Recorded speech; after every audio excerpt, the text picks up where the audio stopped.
Hello, friends. Welcome to the ATC Double Cut. My name is Michael Woods.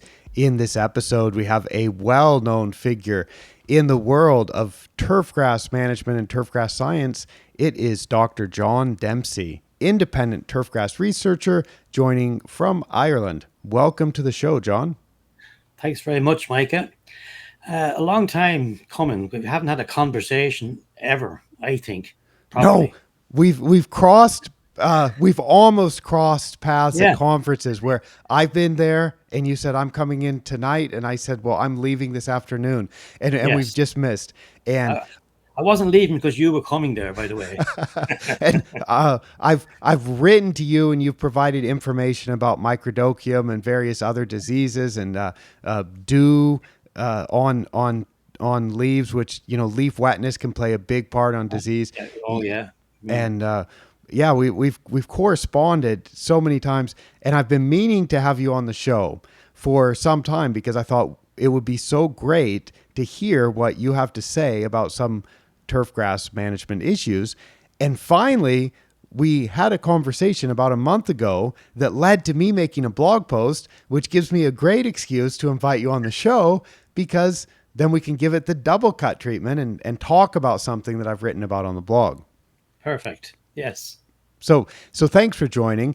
The conversation that we had, and I'll bring up this blog post, which is titled "A Problem with the Controls." And let's see, I'll make that a little bit bigger. Let's see, I'm going to go to my other screen, and I'll make that a little bit bigger. I don't know if you'll be able to read it perfectly, John, but it's That's bigger okay. now. Yeah. Yeah. Okay. Yeah. That's easy. Sometimes I put stuff up on my screen and it's not readable. And I guess for people watching on a phone or on a computer that they're looking at a screen far away, it would be much more appropriate for me to increase the font size. For the people listening, this is going to be a good episode to listen to. There's no real pictures. We're just going to talk about ideas and talk about research and talk about practical research and how you can use it. And we don't know where it's going. We're just going to keep talking until see what happens. We sure are, because this is something that the blog post is actually a 5-minute read, which is longer than usual because it's kind of a long story. And this is a blog post that I made a note to start writing back in 2022. And so I had this in my queue of blog posts that I wanted to write, and it had a title of "A Problem with the Controls." And it was based on a blog post that I wrote 2 years ago. And it showed that urea plus monoammonium phosphate plus potassium sulfate plus iron sulfate compared to a lot of other, what would you call it, commercial fertilizer programs. And this was a research project done by Frank Rossi that I helped him out with in the measuring out of all those treatments. And that was more than 20 years ago that this experiment was conducted. So I wrote a blog post about that I called the least enjoyable experiment ever, because it was no fun to mix up all of those products, especially when the standard program, which had urea in it, turned out to be equal to the best treatment on most of the rating dates. And then there was a follow-up tweet back in 2022 from Mike Richardson, and Mike Richardson's tweet, Mike Richardson asked kind of a facetious tweet or a question. I think he was joking.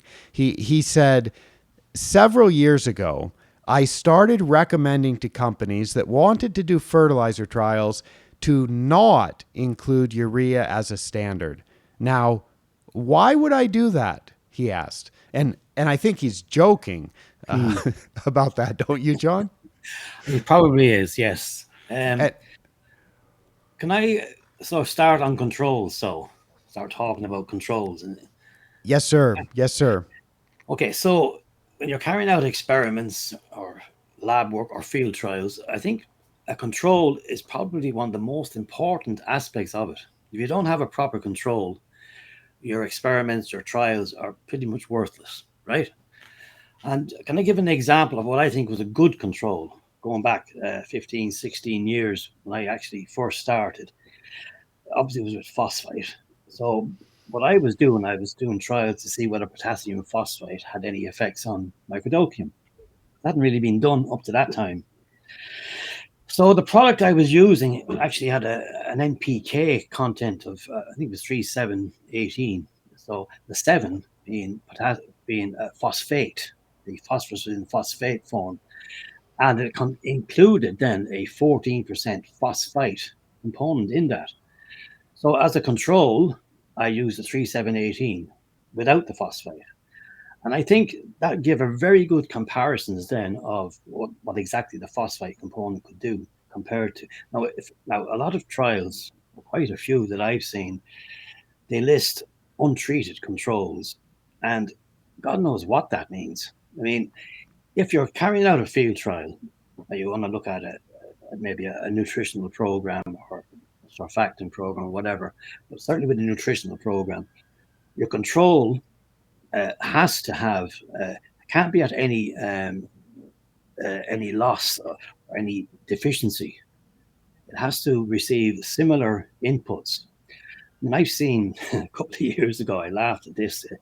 A company who shall be nameless, of course, they were showing the results of their product.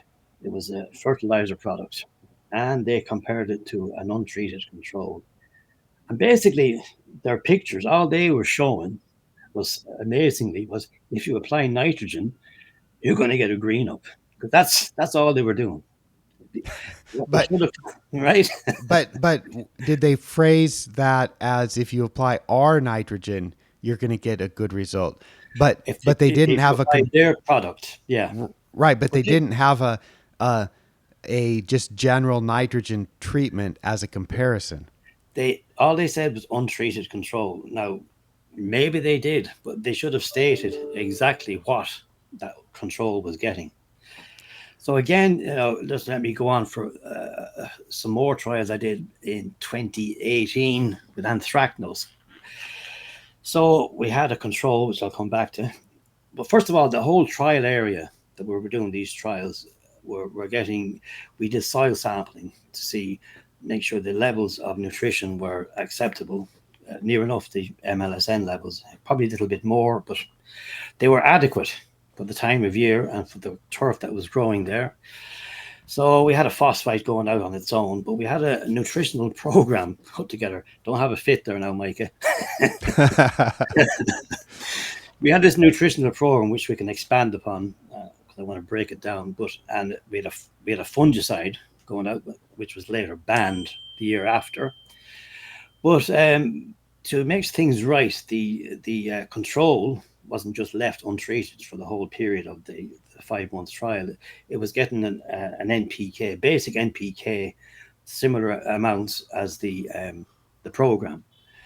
So I think again you have to ensure that the control is not put to any disadvantage when you're doing these sort of trials. Yes.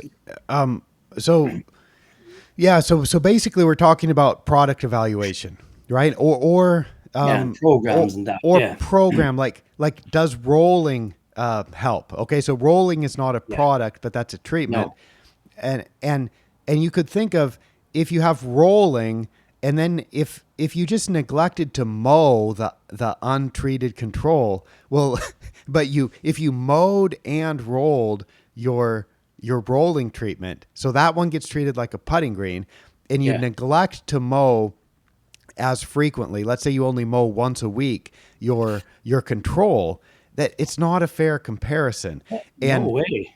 so it's possible in research to do things where you design it with a outcome that's almost predetermined.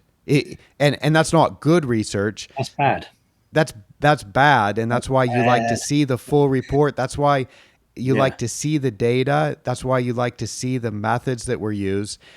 And and that's why, ideally, as you know, when you're writing for a peer-reviewed journal, your methodology has to be very precise. You have to show exact, so it can be replicated by someone else, Yes, and that's that's the whole the thing. that's the whole thing Yeah. is you need to explain what you've done, Oh, and in great it's not detail. so in enough detail that somebody else can repeat it. Yeah. And it when I'm reviewing a paper or reviewing a paper on which I'm a co-author but I haven't written the materials and methods section myself, I often am thinking, is this enough detail to be able to go do the exact same thing? And if it's not explained clearly enough, then we have to explain it more clearly. And Yes. and as researchers now, there's nothing more frustrating to me. Well, let's say I didn't It is phrase very that properly. frustrating. There's very Yeah. frustrating things, Yeah. but one of the frustrating things There's a that lot of can things that happen. can frustrate us, Micah. Yes, there certainly are, and I don't want to go into that too much and sound like I'm complaining. But a particular thing that can be especially frustrating to me, and maybe this has happened to you too, John, is you'll do a database search of some sort, or search Google Scholar or the turfgrass information file or something for a particular topic.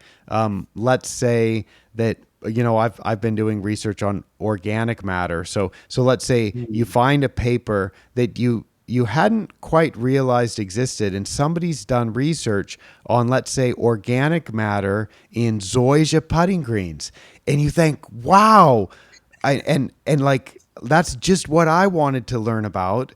So Yeah. then you go and you download the paper, Yeah. and you glance at the abstract, but what you really want to know is the materials and Yes. methods. Because and so I jump right into the materials and methods and read it, and they don't. Let's say, for example, they don't give the sampling depth, and then you're like, well, the organic matter that you measure in the soil is going to be a lot different if you're measuring it to a 2 centimeter depth, a 5 centimeter depth, a 7 centimeter depth, or a 15 centimeter depth. And then you're like, well, surely they didn't omit that piece of They information. must. So you Yeah. read the methods again, and you're like, oh no. And it's a 20-year-old paper, and you don't really feel like contacting the authors. So Sometimes you do long ago. contact the Yeah. sometimes you do contact the authors, and they give another vague answer of, well, we sent it to this lab, and you're Yeah. just like, well, that doesn't allow Well, me to duplicate what you did. And so you get so excited that here I can build on what they've done. I can use what they've done as a starting point, so I don't have to do yes. so much of the You work have to myself. provide the detail. I had a similar experience there actually last week. I was looking at salicylic acid as a to enhance SAR. And I got a paper. And, oh, yeah, this is great. SAR is Systemic, systemic systemic acquired acquired. resistance. Sorry, yeah. Okay. So Uh, that's like the plants. Is that like an immune system or something? Or is it like a oh yeah, vaccine or something? this is the problem sometimes. I think you might get this as well.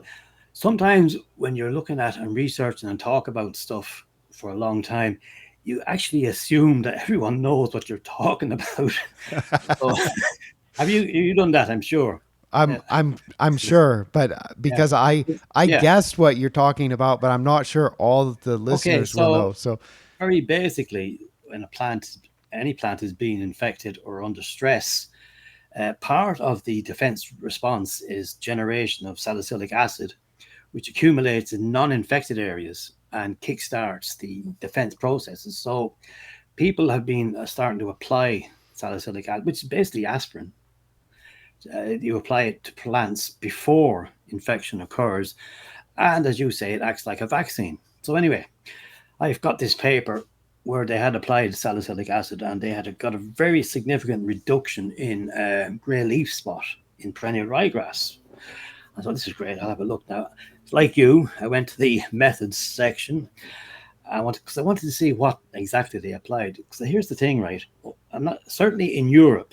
Uh, a large amount of products now coming on for turfgrass are including salicylic acid to initiate defenses.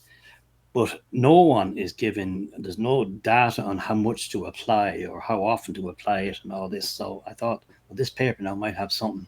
So I got to the methods, and salicylic acid applied at various rates. I mean, hello, what? And that got through the review. It didn't give exactly how many moles or micromoles were applied or anything like that. But anyway, so we're doing a lot of complaining here, Micah. So Well, that's good. I hope that people who might become turfgrass scientists, or people who are on the pathway to becoming turfgrass scientists someday, might listen to us and be mindful of this. And it can be helpful when you write a nice method section of your next paper or of your thesis, and the review process will go through much more smoothly. yes. So and and that's something for our peers also, and for a good reminder for me that I should try to explain what I've done as good as I can. That's it. Yeah, we don't want to end up giving out too much. We'd be like the two old guys in the Muppet Show. So so John, Yes, let's so move we on. talked about controls, and Yeah, then and so that's what Dr. Richardson was talking about. He said he started. He said standard, and in this case, I think standard kind of means a control, a standard treatment that you compare it to, and the reason for that was because urea works really good. So and it's I used widely worldwide in turfgrass. Oh yeah, if Yeah, you see, for people who don't read fertilizer labels, if you do read the fertilizer labels on some of your favorite products that are pre-packaged and already dissolved, urea will often be a component of that. It's one of the ingredients. And yeah. so you have the option of buying it already as part of another product, or you can mix it yourself. Now, so you and I ended up having a conversation on Twitter that was private, or what do they call that? Direct Yeah, messaging on DM or whatever. a Yeah. DM on X, because I'd shared a Oh, I'm going to remind everybody. I'll put a direct link to this post that has the title "A Problem with the Controls." There will be a direct link to this in the show notes, so you can check it out. Because I'm not going through this entire thing. I'm just going through the parts that lead into what I really want to talk about with Dr. Dempsey. So I put in there a conversation with Dr. Dempsey, and he'd replied to a post that I made on X, and he said, What did I say? well, would you like why don't you read, can you read this, or would you like me to I can read it? read. Yeah, I can Okay, read. so read following. I said specifically he brought up Oh, yeah. these Oh, points. yes. Over to you, John. So what I said was, apart from supplying basic nutrition, there can be added benefits from many elements and compounds in particular. So treatment programs containing various nutrients have shown significant reductions of levels in anthracnose, microdopium, dollar spot pythium, grey leaf spot. But we should be aware of the added benefits of using these elements and compounds, which can be utilized as a further component of successful turf management. Now, yeah, Yeah, so yeah. you sent that, and then I'm like, okay, that's a well-reasoned addition to the conversation, but Let there me was a expand part on of that, can I? you Because certainly can. You certainly yeah. can. So really, what we're talking about here is the basics are supplying your turfgrass with proper nutrition, and but you're starting off with something like yourself with the MLSN levels, and you're going to be applying nutrition to maintain those levels.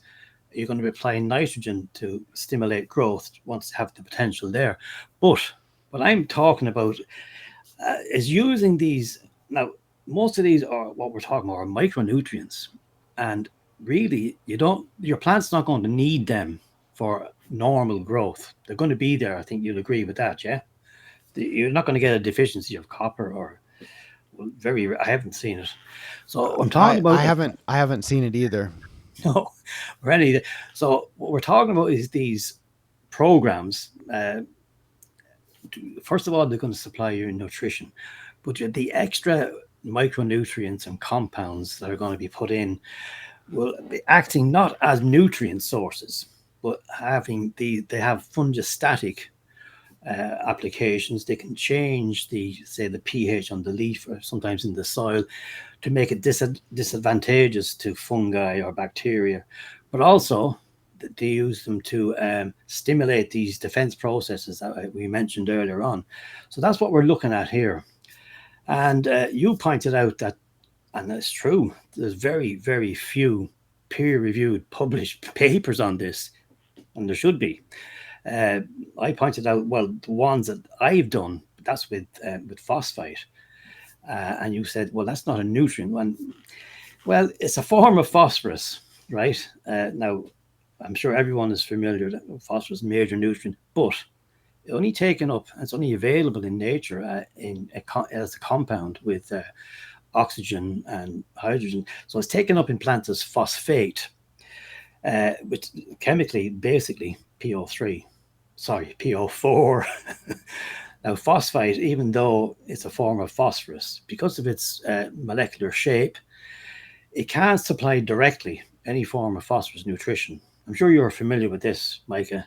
Well, Maybe I'm. you got your PhD studying this, and so Yeah, I don't want to say that I'm very familiar with it compared with you, but yeah. that's why I say phosphite. Uh, and I said, but you're saying nutritional. So in the blog post, I in the blog post I wrote, I don't quite agree with the way John phrased this. So Yes. Yeah. I said, because he'd said treatment programs containing various nutrients have shown significant reductions of these diseases. So I said, please give me at least one example of treatment programs containing various nutrients showing significant reductions of anthracnose, microdochium, dollar spot, pythium, or gray leaf spot.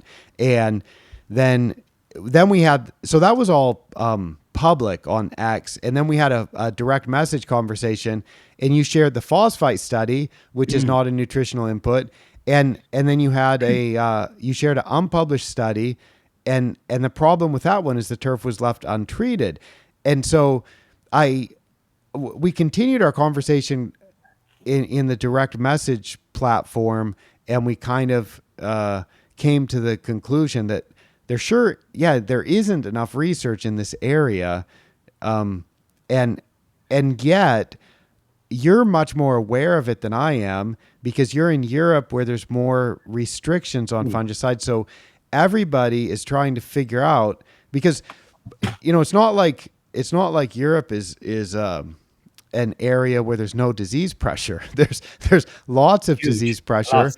Yeah. Yeah. and there's all different kinds of climates. I've corresponded with a few people from Europe this week. Somebody in the south of France told me they have really intense dollar spot pressure there, Yeah. Very and bad. and I mean, there's in the winter.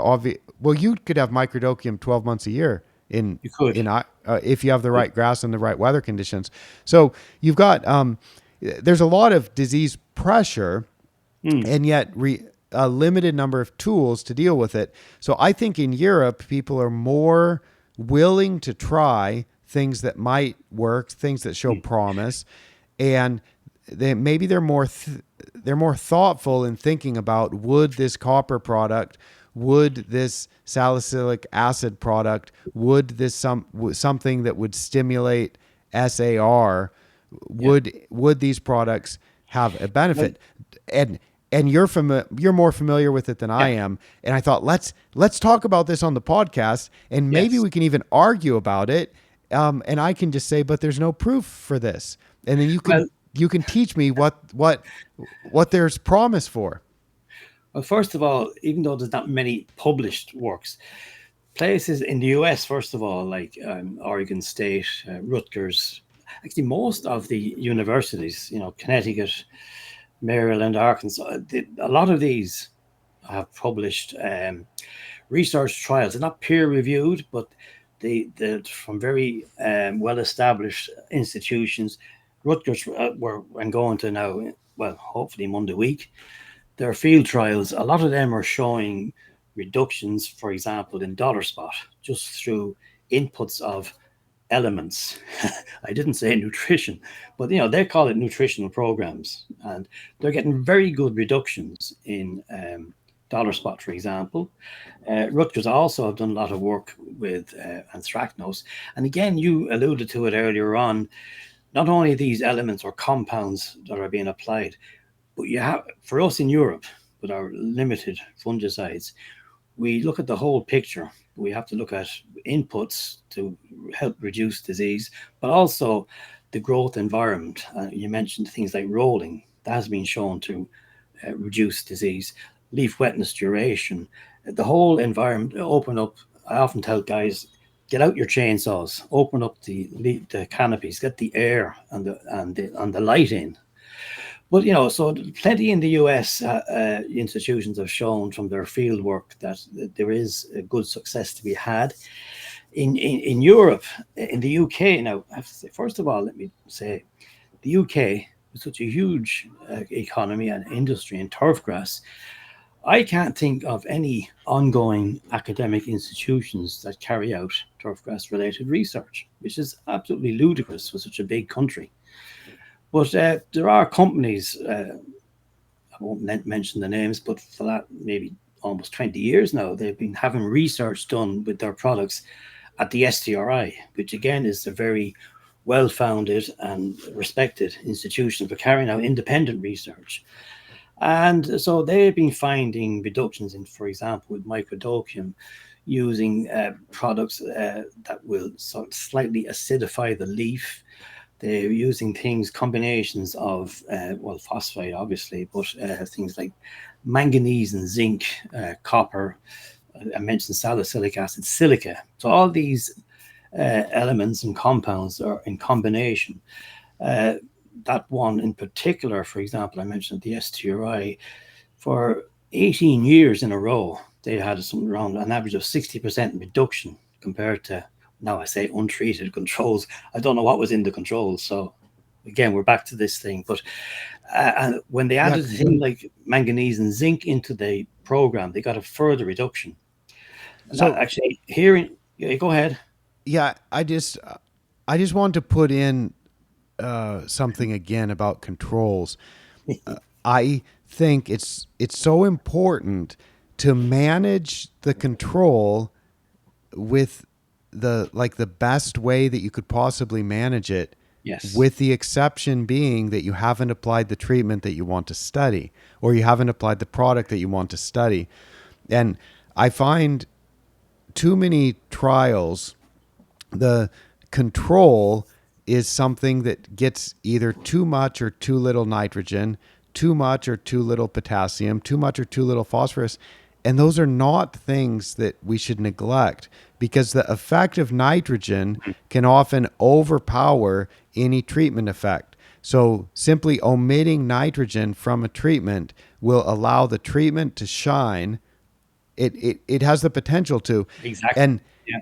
and that's where I think that's why the blog post has the title "A Problem with the Controls," because when I made that note back in 2022, I had all kinds of stuff flashing through my mind of this product is supposed to have this effect, this product is supposed to have this effect, but the research that was done on it didn't have the right kind of controls. If you don't have the right kind of controls, then you haven't really drawn the right conclusions. And one more thing that I'll say, and then get back to learning from you, John. I think we can often accomplish 90% of the result with things like mowing with a well-adjusted mower with the proper mowing frequency and the right mowing height, combined with good irrigation practices, combined with the right amount of nitrogen, combined with adequate phosphorus and potassium supply, combined with having the soil at a reasonable pH, combined with having good drainage. That will off and having light and having air movement. So if we do those fundamentals, which Whole as picture. a former greenkeeper and doing those fundamental things, having good drainage, having light, mowing well, that accomplishes a lot of the result right there. And Hmm. so some of the things that we're talking about are adding on an extra 5% or extra 10% of the quality, I think. However, Hmm. if we do if we don't do the 90% that we need to do in our control, if we only do our control to like 40% of the result or 50%, then it can make the treatment that we're testing look way better than it really is. And when it comes to nutrition, especially, it's easy to design the experiment in a way that you can make the control look really bad. And if you make the control look bad, then your treatment looks awesome. Well, that's pretty much, in my opinion, cheating, you see. And we're still coming back to the fact that the control is the key to research. You have to have a proper control. That's not a disadvantage anyway. And again, when I'm doing talks on alternative ways to control disease, I talk about the full picture and all the small pieces of jigsaw pieces that come together, which you just mentioned. I may actually say from Rutgers, again, looking at the effects mowing height has on anthracnose, tweaking it slightly is going to reduce. Now, it's not going to control the mowing height, the rolling, the light top dressing, for example, managing the microclimate of the site, ensuring, as you say, the soils are at optimum levels as well. So they all combine together, and you can easily knock it out of. It's all about balance, I think. Turfgrass management over the years for generations has been getting the correct balance for your site, and your turf grasses should grow much more healthier. And a healthy turf grass, of course, then is much more robust and better able to defend itself. It's like us. If we're at, slightly undernourished, which I'm not, obviously, uh, you're or overnourished as well, which I won't go there. But if you're underfed or overfed, we're much more susceptible to infections and disease. And the very same with the turf grass.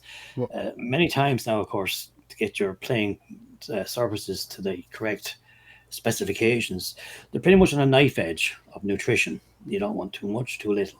And it's getting that to that point, which what you're often mentioned is your correct levels of nutrition, getting that point and keeping them on the sort of a seesaw in the middle there, so that they're not gone either way, is very important. yeah, I often explain that as getting the right growth rate, because if the grass grows too slow, we don't have the right conditions. If it grows too Yeah, fast, we get too much thatch. We don't have the right conditions. yeah, So you get the grass growing at the right rate. So that's one thing that you have to manage. When it's growing at the rate that you want it to, it's using a certain amount of nutrients, yeah. and you need to make sure that those are supplied. So that's the way that I tend to think about it, which That's the is easy nutrition to program. that's nutritional, and Yeah, that's easy to yeah. explain in 3 or 4 sentences, but to actually implement it, it can be a little bit tricky, because you never have the growth rate that you want. You almost always want it to be growing slower or growing faster. So Yeah. day after day, you're constantly adjusting, and that makes it a little bit tricky. You don't want to go on the program. When I started in the early '80s, the program that it was in position, I won't say where, on recommendation of the agronomist at the time, we had to apply sulfate of ammonia every 2 weeks, no matter what the weather, what the growth conditions, from March right through to the end of August. And I looked at the rates, and something like 450 kgs of actual nitrogen per hectare were going out on soil greens, Poa annua, with Ireland's climate. So yeah, so that was the '80s. So That was 9 pounds for our Americans and Canadians who like to think in pounds per 1,000 square feet. That's 9 pounds of nitrogen from ammonium sulfate every year, which is and uh, substantial. and we wondered why we had so much thatch. Hmm. Yeah, Anyway, yeah, just to get back to the elements, like exactly. as I say, as you know, in Europe, um, uh, restrictions on fungicidal controls and much more things have been in place, and they're getting worse or getting better, depends on your outlook. So we have to look at ways to help our grass and reduce disease pressures without fungicides, which is a good thing. If we can help our plants respond in a more sort of holistic way, then that's, it's good for the environment. And I mentioned things like plant defenses, which are very complex. I could talk for a few hours on it, but I'm not going to. Don't worry. But it's looking at ways to stimulate these defenses prior to infection is one thing. Does Over in the U, sorry, does go ahead. does mowing because does mowing stimulate defenses by wounding the plant? Well, that's the thing. Like you've seen the research on mowing, sorry, on rolling with dollar spot, anthracnose, and microdocium, where regular rolling reduces diseases. So, but mowing doesn't seem to, even though you're sort of you would be rolling at the same time with the mowers. But I think it would stimulate a defense process. But I think, but the action of actual cutting or mowing then is also, it has to produce compounds then to repair the damage as well. Probably, I'm just thinking out loud here now, but uh, yeah. So mowing, height of cut would be more important, I think, rather than the actual um, cleanness of cut, if you know what I mean. So that's what I was going to say now. Anyway, so mowing would be one thing anyway, but rolling would be more advantageous. I mean, I've seen, well, I was told actually many years ago, must be 20 years ago, by the doctor who introduced me to phosphate in the 2000s, that he's seen something. Now it could be over your way. I think it was a Japanese work where they, in horticulture, where they would gently brush their plants with a feather, and this they found would stimulate a little defense response in them. So now we now maybe he was just or maybe I just dreamt that, I don't know, but Well, yeah, that sounds like something that would be done yeah, somewhere. but it Somewhere. would. I mean, I'm sure the people have played music and checked if that changed something physiologically within the maybe the plant. vibrations did. I don't know, but no, but Yeah. certainly uh, stimulation of defenses in plants is a huge way to reduce not only biotic stress, but it'll also help with abiotic as well. Um, I mean, things like cold hardening now produces the same compounds for defense as they would plants would produce when they're being infected. And there's work done in Poland with turf grasses, well, with amenity grasses anyway, that where they some of the some of the plants were cold hardened to 0 degrees for a number of days, and some were not. And they looked at the compounds that were being produced, and then they inoculated them with microdocium, and the ones that had been cold hardened were much more resistant to the ones that were not. So a lot of interactions going on there. But Um, does all of this do all of these compounds the plant's defense molecules, shall we say, do those don't mean that you're not going to have disease though. It's just going to be less. So let's imagine a putting green in Dublin, Ireland, at a golf course in Dublin, Ireland, and it's surrounded on three sides by deciduous trees.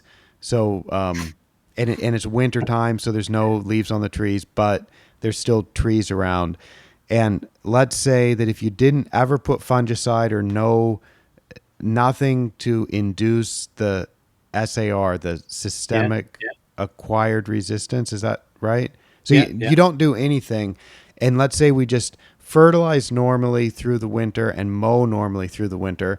Don't we expect that green's going to be from 50 to 95% covered by microdocium? And let's say it's a 100% POA annua green. Is Well, maybe not 90%, but you would certainly expect to get microdocium in an environment like that. But even though it was badly infected, those plants would still be producing these defense compounds. What we aim to do is give them the head start so that the defenses are already in place. but Um, But so this one we've done nothing to. We've just mowed it and fertilized it, and yeah, otherwise we've neglected it. Now, let's say we come in now the next year and say, well, that didn't work very well. So on half of the green, we're gonna do a different program, but it's not gonna include fungicide. So maybe I'm confused. Sorry, I'm rambling too, but is is phosphite is not allowed in Europe because it's classified as a fungicide? What's happened with phosphite? Well, the whole legal thing is complex and that, but it's still available, certainly in the UK and in Ireland. Part of Europe, maybe not, but phosphate in Canada, it's has to be registered as a fungicide for turfgrass, all right. And then in various states in the US, I think it's okay. But it works basically as a defense enhancer, but it also has fungistatic properties, which we did in one of our showed in one of our papers. What's the difference between fungistatic and fungicidal? Well, fungicidal basically it will kill the fungus. Mm-hmm. Fungistatic, it really just slows the growth down, and we did work with that where we found it would severely inhibit the growth. So it didn't never actually, what the rates we used, which were quite high, it didn't actually kill it completely. It would recover and continue growing. So the whole idea was that once phosphate is in the plant, in the intercellular spaces, the fungus will come into the plant, and as part of the fungal metabolism, it would take up nutrients in the plant, and it would take up phosphate, and phosphate interfered with the actual phosphorus nutrition in the fungus, and it caused it to produce compounds that it didn't really need, and it diverted energy then in the fungus to producing these unwanted compounds. So it slowed the growth basically of the fungus. And what that was doing, it was partly of how phosphate helps to reduce disease. It slows the growth of the fungus. It gives time then for the plant to come out with more of these compounds and to help to recover as well. It's not the full way of controlling it, but because other work we did, which we with turf grasses as well, was you apply it before treatment, and it will stimulate some of these defenses. I mentioned things like manganese and zinc, which has become very popular now in the autumn, winter, actually in the summer as well over here, in part of Europe here and in the UK, and a lot of people are using it. Um, And and and this is for suppressing what? this is well, they use it for microdosing, but they're also using it now for to help control anthracnose as well. And this is not surprising because magnesium and zinc are the main components of fungicides such as mancozeb. I'm not sure whether you're familiar with that, but so Now, I heard one magnesium and one manganese. Can you manganese, sorry, manganese? Okay. manganese and zinc, I yeah. yeah, I think you mostly were saying manganese, but one magnesium slipped in there. So Well, that can happen. I Yeah. know I I hate to think So of all the times I've mistaken phosphorus for potassium and vice versa. well, at least you spelled phosphorus correctly. Yeah, that's another thing that's frustrating. But the thing about manganese and zinc, which is very popular, I have to say, if people are listening in, that yeah, it actually is originally a fungicide, and they apply it not as a nutrient source, Hmm. they are, but they supply it to control disease. And because it's basically a contact fungicide, so they need to be applying this before any infection occurs, and they have to have it on the leaf. And this is how it will help to stop the disease. If this manganese and zinc, quite a few products now available that are being sold, but if it gets into the plant, it's just going to be assimilated as part or not.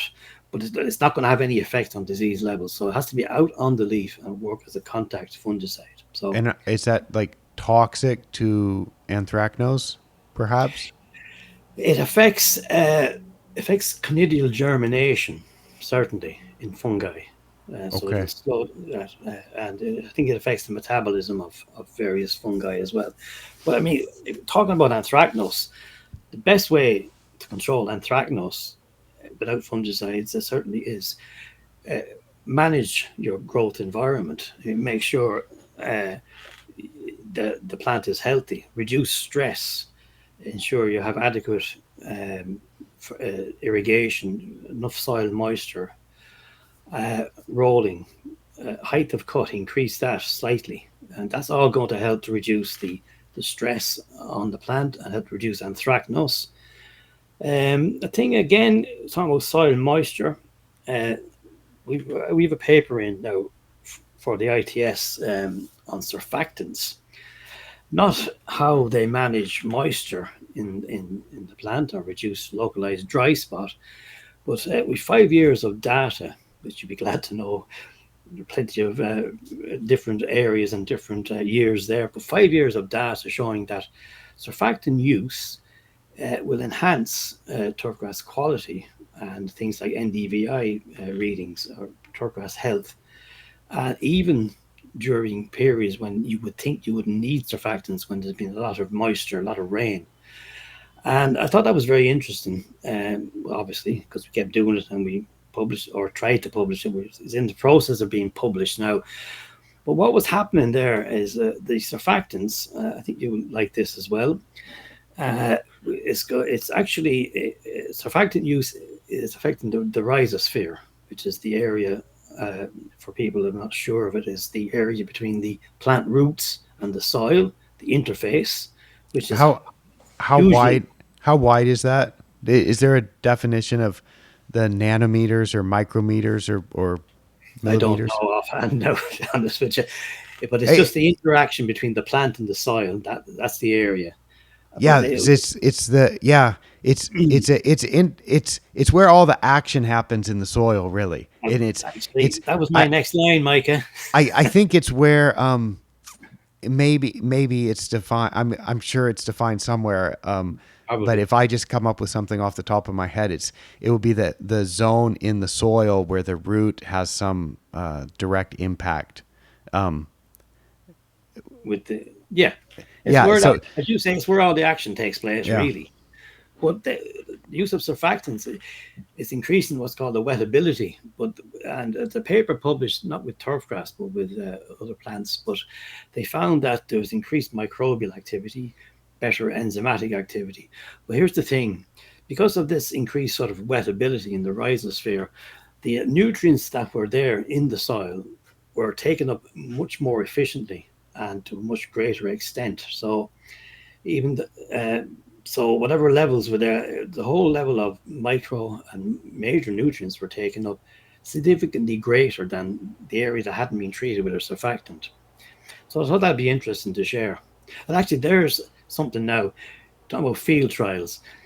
Uh, there's one thing where you can just apply a surfactant or not supply it, and that's a good combination, good comparison there, without going into the ins and outs of various nutrients. So yeah, Yeah, that's good. I think I remember that Aquatrolls picture from a drone or from an airplane, some aerial photo of a sandy fairway in the Netherlands. That it's a picture from 10 years ago or 15 years ago. Half the fairway had been supplied with Revolution, I believe, yeah. which was one wetting agent, and half of the fairway had not. And man, the treatment sure looked better than the control. And Well, actually, I so, have one at the moment similar to that. My son is a superintendent as well in near Dublin. okay. So one of his fairways, he's treating it for me. Half of his fairway is being treated with a surfactant, Hmm. who shall be nameless, and the other half is not. Now, so far this year, we haven't had any drought stress, but the levels of moisture in the surfactant treated zones are significantly greater than the untreated. Now, it's not, you're not going to say overtly wet, but if we do get a dry spell, fingers crossed, we should see a nice difference there. So there Yeah, we go. that's a good one, and hopefully you can get a nice photo of that. Yeah. That's No, in the Irish summer we won't. well, yeah, maybe. We'll see. It's there's still a couple months to go.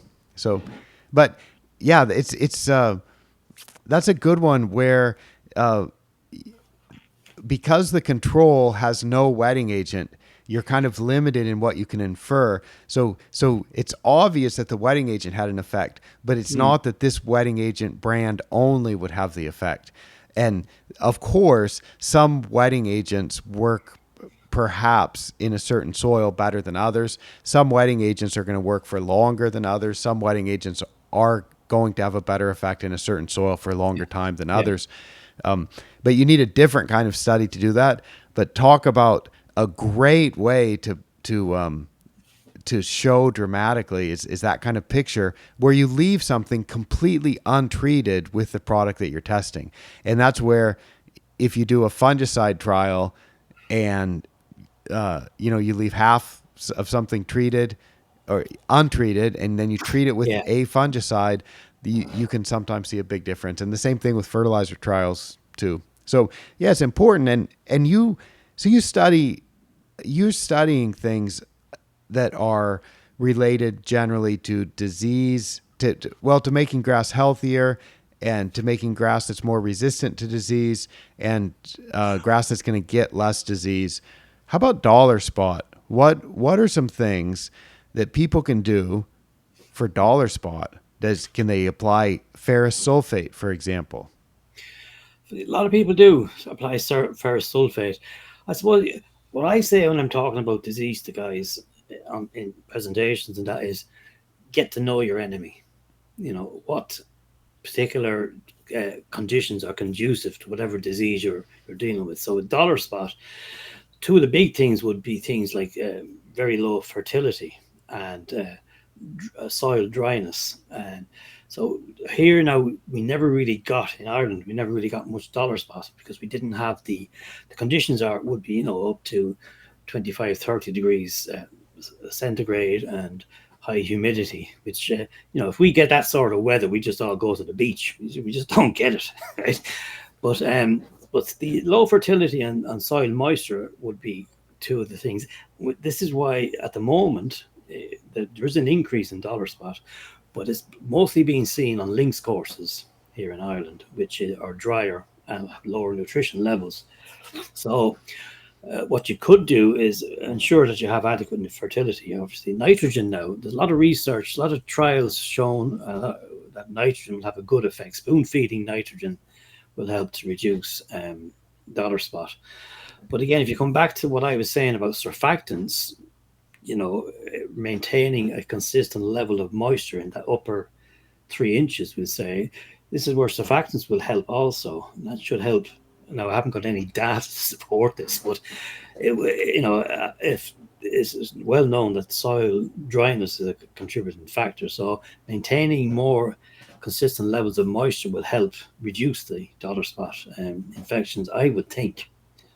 And again, rolling, of course, is being shown. I was talking to a chap Monday on a links course, and the only way he deals with dollar spot off in areas is by rolling.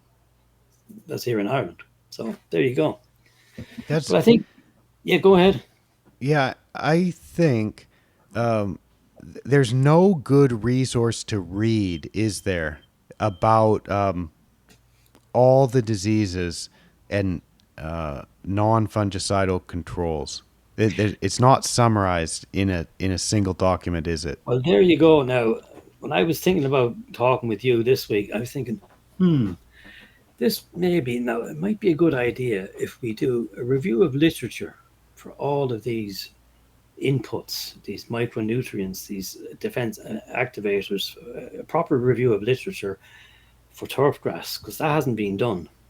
So maybe that's something I'll start on through the winter. I was I was thinking you should write a short book about the topic, and I was thinking you'll be familiar with the Rutgers University guide that maybe was updated a few times. It was quite short, but it was kind of they summarized for anthracnose what their best Yes, best management management practices were, practices. Yeah. which were it wasn't a book, it wasn't a review, it's just a guide from the university, but it's so useful because it summarizes about mowing height, rolling, top dressing, Mm, mm. potassium, nitrogen rate, and various other things that escape my mind.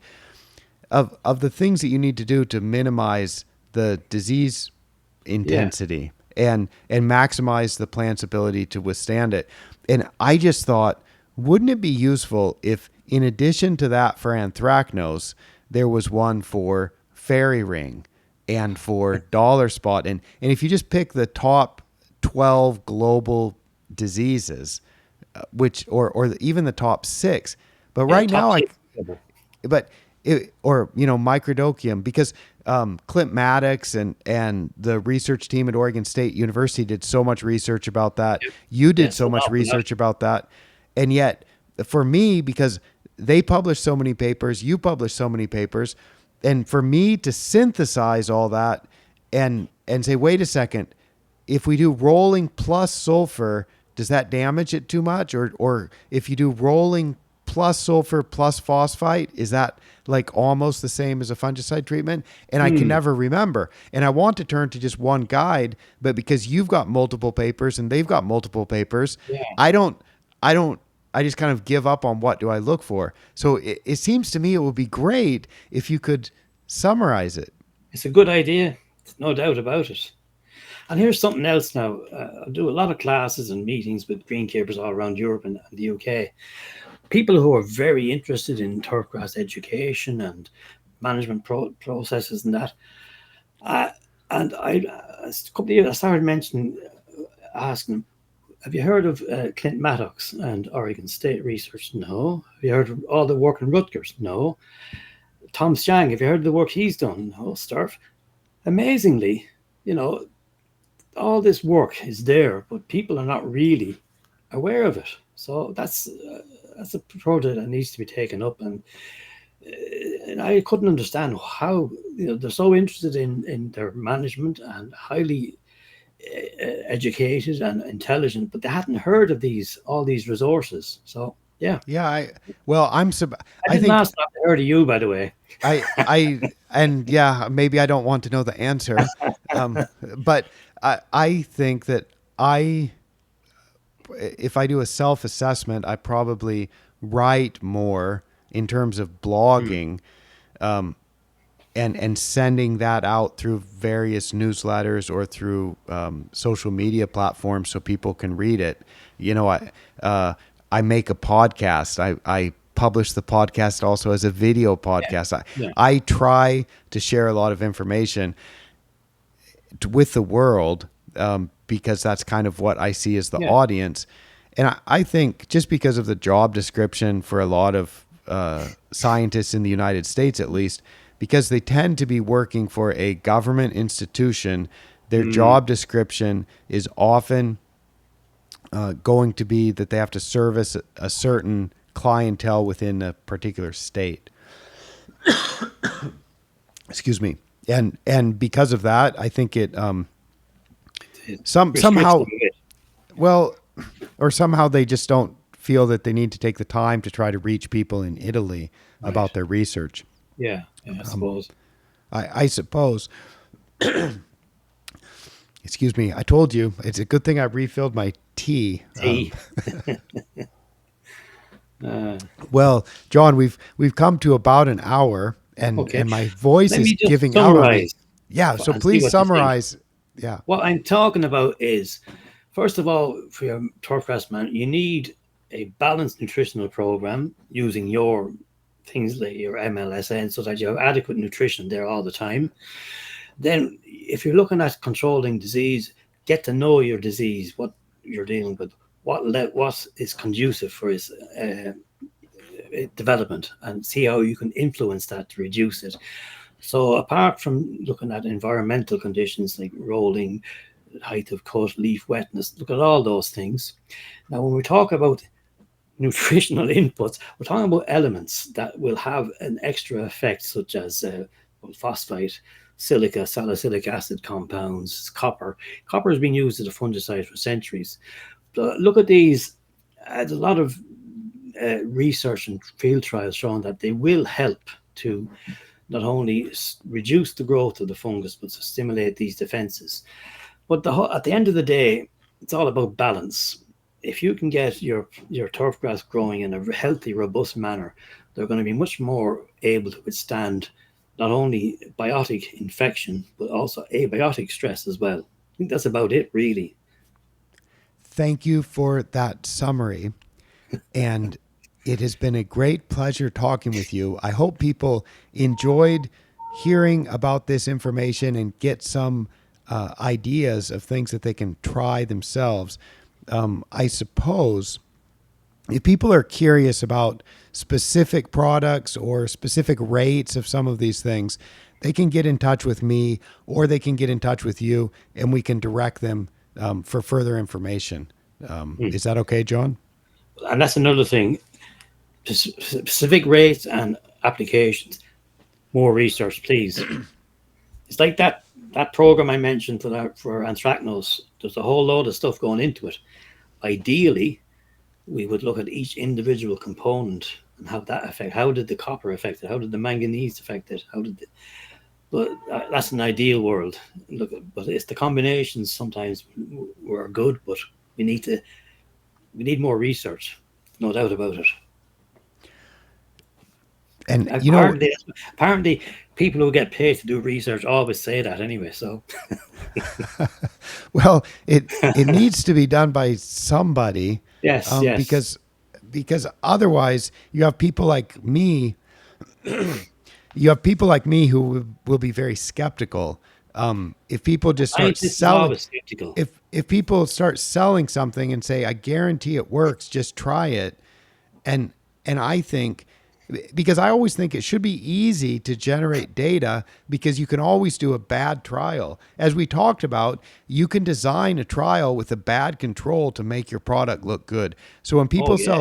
when people sell silica for increasing green speed and they can't ever show data for that, I don't believe silica treatment increases green speed. No.